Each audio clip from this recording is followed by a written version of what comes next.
समस्त प्रकार लोभरु आपणा आपणा को दूर रख। कौन गोटे मिनिट यीशु कौन कहते समस्त प्रकार लोभरु आपण आपणा को दूर रखा यीशु कहते समस्त प्रकार माने गोटे मनीष को गोटे इच्छा था गोटे लोभ था सीटा भी आमर गोटे दुर्बल तो ए प्रकार लोभ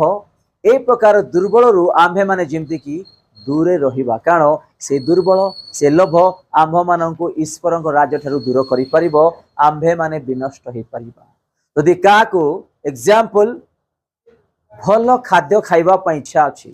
सेटा भी तार गोटे दुर्बल सेटा भी तार गोटे लोभ ताकू जदि सबुदिन न मिलिबो से खाइबो नहीं से अशांति ही करिबो एग्जांपल दउछि आपनकु